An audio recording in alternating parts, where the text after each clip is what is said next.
Saya beli karet setir punyanya Katana. Saya beli 2 kali ya. Yang pertama ini yang KW, ini yang original. Nah, ini yang bekasnya, ini sudah robek. Terus ada platnya, punya gini ya. Menyilang gini, kemudian ini dapat as gearbox, ini dapat as setir. Nah, kemudian yang ini yang KW yang sudah saya beli, ini dimensi atau ukurannya itu beda, jadi masangnya itu setengah mati ya. Saya sudah berusaha masang sampai berjam-jam nggak berhasil juga. Platnya pun sempat saya kikir ya, lubang-lubangnya ini, dan ternyata susah masuknya. Akhirnya saya beli lagi yang original. Harganya jauh memang, ini 25, ini 95. Tapi semoga saja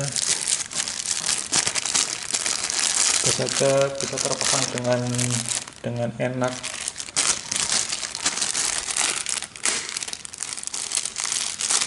Dan kita lihat bedanya. Yang ori itu dia tidak ada platnya ini ya. Yang KW kok dikasih plat ya. Saya kasih plat atau enggak ya nanti ya. Saya kasih aja platnya. Nggak tahu, nanti kita lihat masangnya. Ini lebih rata yang original, presisi rata, dan tidak ada bosnya atau ringnya di lubang-lubangnya. Kalau yang KW ini mirip yang ini nggak tahu asli atau enggak ini.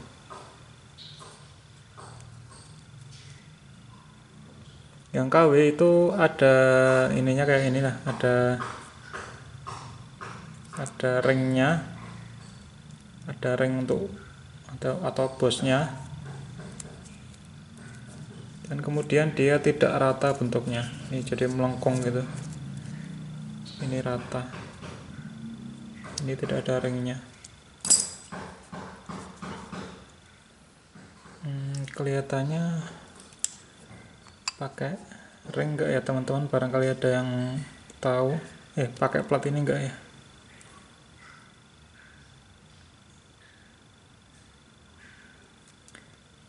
Tapi menurut saya kok nggak pakai ya, nggak pakai plat ini kayaknya. Ini kan fungsinya untuk peredam aja ya teman-teman, jadi supaya tidak ada hentakan ke setir. Selain juga ada shock breaker ya, ada shock setir juga ada. Ini adalah dampernya, damper dalam arah puntiran, sehingga ketika ada benturan dari jalan dek gitu, itu diredam oleh ini. Coba pasang. Saya akan perlihatkan yang KW yang sudah saya pasang tuh setengah mati masangnya, nggak berhasil saya. Lubangnya nggak presisi. Saya akan perlihatkan posisi waktu terpasang untuk yang KW yang susah. Ini adalah posisi karet yang KW.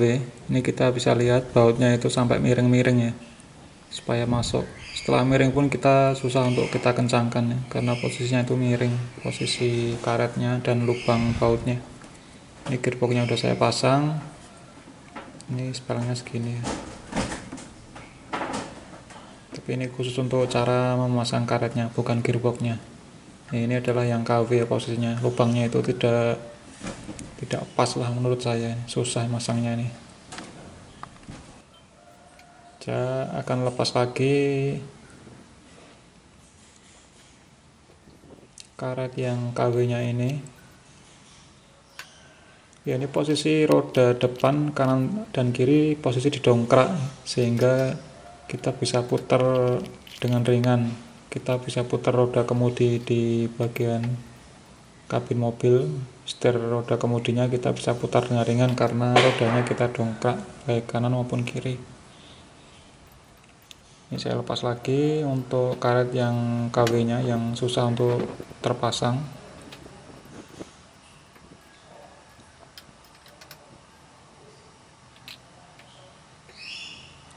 Saya tidak tahu ya, kalau mungkin ada barang KW lainnya yang mungkin enak dipasang, mungkin ada. Ini kebetulan saya dapat yang susah untuk dipasang, jadi saya beli lagi yang originalnya.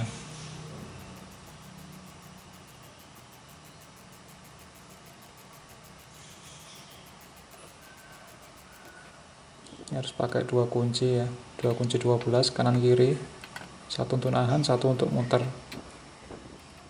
Ini sudah terlepas.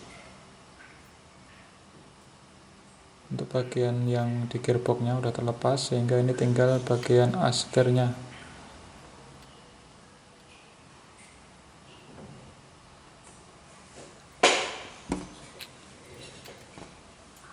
Ini platnya udah terlepas, ada 2 plat ya. Platnya ini berfungsi sebagai ring saja, supaya kita bisa kencangkan dengan baik. Ini kita bisa lihat barang KW nya seperti ini, ada bosnya di bagian lubang, kemudian dia melengkung ya bentuknya. Ini yang bikin susah untuk dipasang karena dia melengkung bentuknya. Ini kayak karet ban atau apa ya, nggak tahu ya, melengkung dia. Kalau yang asli kan dia lurus, kalau secara gini kan sama dimensinya, cuma kalau dipasang menjadi susah karena dia melengkung.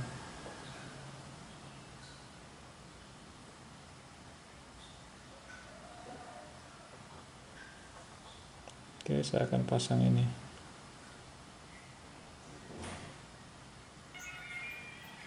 Ini udah saya pasang untuk bagian untuk setirnya. Oh ya, awalnya ini saya pasang tidak pakai plat ya. Jadi plat yang tipis yang panjang itu saya tidak pasang. Dan setelah saya tahu fungsinya itu sebagai ring supaya kita bisa kencangkan dengan baik, maka ini saya mau pasangkan platnya.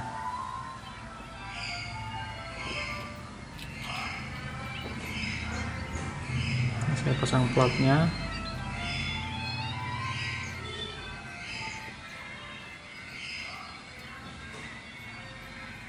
Baik yang bagian depan maupun belakang, ini pasang plat tipisnya itu sebagai ring supaya kita bisa kencangkan dengan mur baut secara kencang. Kalau tidak pakai plat yang tipis itu nanti susah untuk kencangnya, kan dia karet ya, dia kalau kita kencangkan ya dia ikut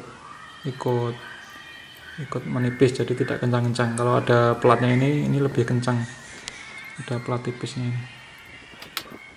Yang pertama kita pasangkan ke as yang ke kemudi.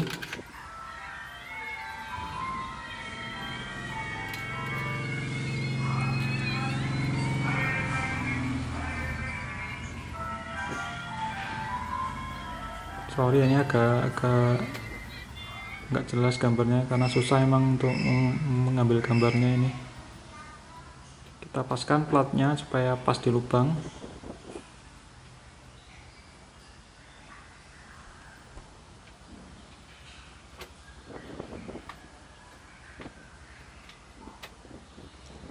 Terus ini ada kabel, untuk kabel klakson saya pasang juga, kabel ground klakson. Saya tidak tahu apakah di katana yang lain juga ada kabelnya ini, saya tidak tahu.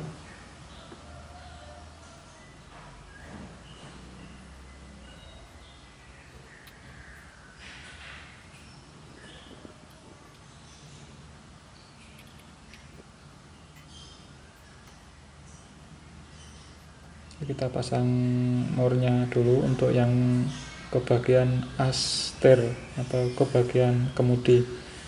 Ini yang ke bagian gearbox belum dipasang ya, nanti pasang setelah ini.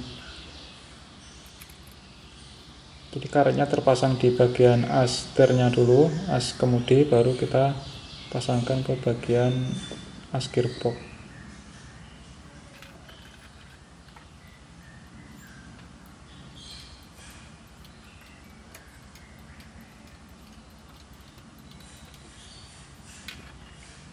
Ini kemudian kita bisa putar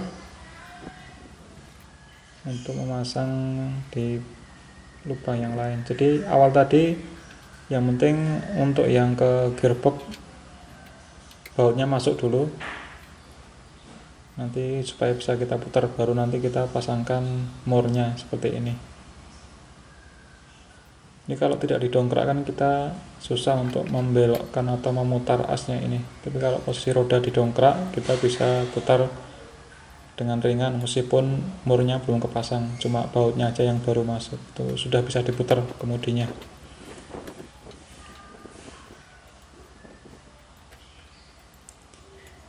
Nah, pastikan untuk yang awal tadi, pemasangan awal itu posisi roda lurus, kemudian posisi setir atau kemudi juga lurus supaya nanti tidak kebalik ya.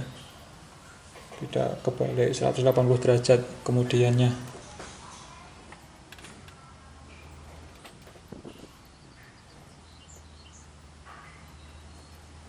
Ini memang perlu kesabaran karena posisinya emang tidak begitu nyaman. Usahakan kepala bautnya itu ada di belakang, kemudian murnya itu ada kepala bautnya itu ada di depan atau sebelah kanan, kemudian murnya itu ada di sebelah kiri, sehingga kita lebih enak dalam mengencangkannya, yaitu yang dikencangkan adalah yang mur sebelah kiri, sedangkan kepala baut yang di sebelah kanan itu kita buat nahan saja. Kemudian kita putar lagi untuk mencari bagian yang belum kita kencangkan. Nah, untuk kasus ini saya lepas dryer atau receiver AC-nya. Ini kalau teman-teman perhatikan yang bagian atas tangan saya itu kan tidak ada dryer AC-nya, tidak ada receiver atau dryer AC-nya, karena ini saya lepas. Karena saya sekalian mau ganti kompresor dan juga ganti gearbox. Ini kebetulan sudah saya ganti gearboxnya. Jadi saya beli gearbox bekas, tapi ternyata setelah beberapa bulan bocor. Nah, ini saya saya ganti gearbox yang lama lagi, yang originalnya. Nah, kemudian saya ganti AC juga, sehingga itu receiver atau dryernya juga saya lepas. Jadi kalau tanpa melepas dryer AC sepertinya juga bisa, tapi nanti agak lebih susah ya untuk pengencangannya.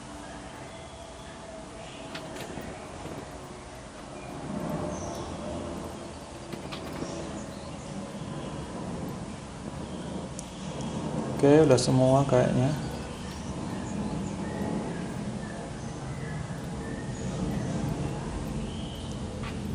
Ini posisi roda terdongkrak ya kanan kiri, sehingga kita bisa putar dari luar mobil ini dengan ringan karena roda depan didongkrak.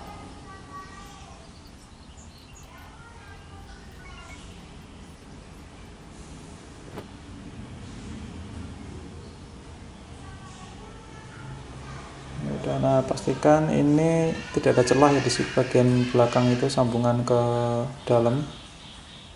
Ini kita kendorkan dulu baut 12 nya,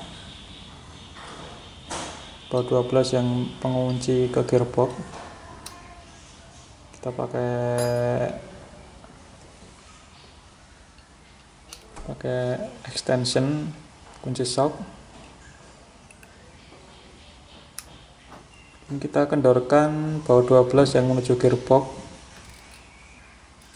Kita kendorkan dulu, kemudian kita tarik ke belakang karetnya.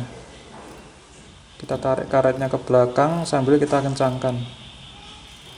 Nah, jadi posisinya itu ketarik ke belakang ya untuk pengencangkannya.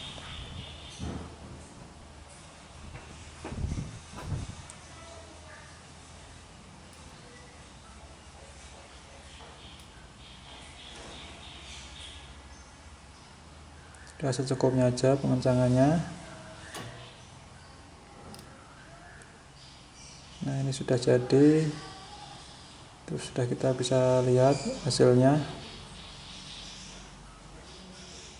Ini saya puter-puter. Nah, ini hasilnya ya teman-teman, hasil akhirnya seperti ini, sudah terpasang. Berikut dengan platnya, plat yang tipis yang berjumlah 2 untuk depan dan belakang. Ini seperti ini. Karet atau kampas setir original SGP.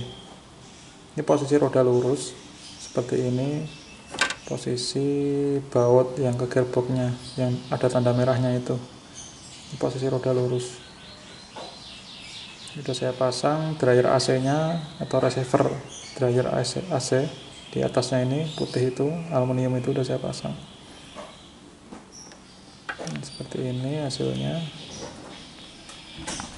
Ini roda dalam posisi lurus.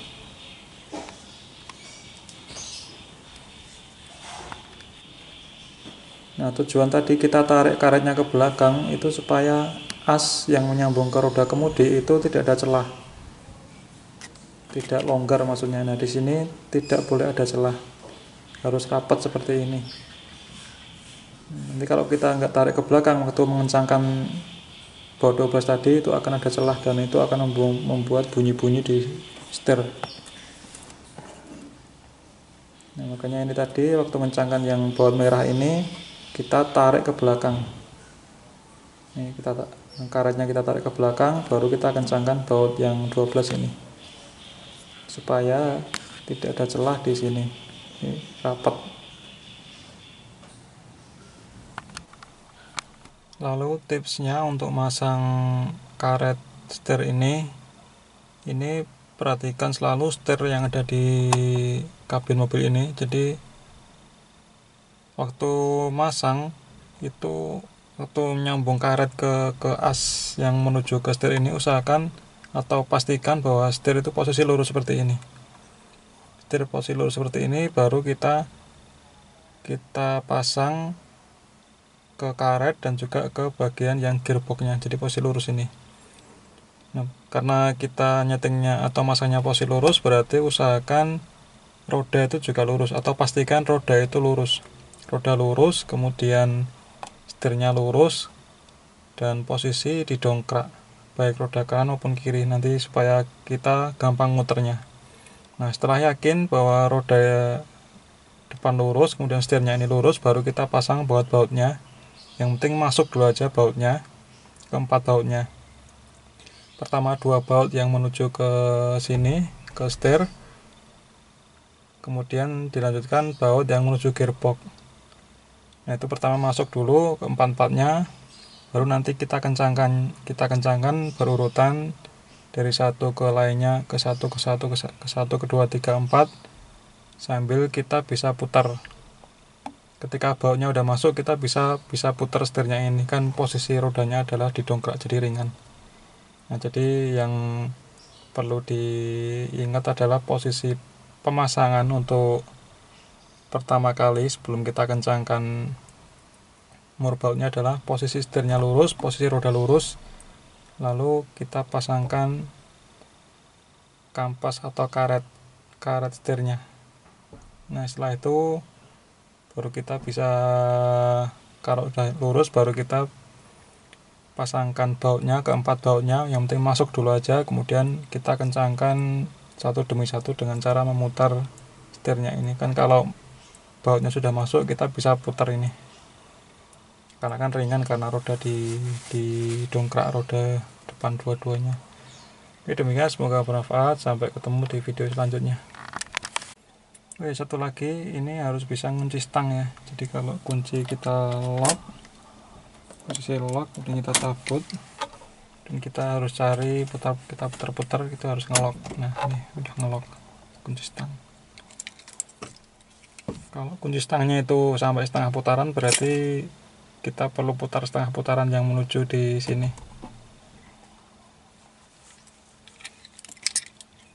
Pastikan bisa ngunci stang gini ya teman-teman.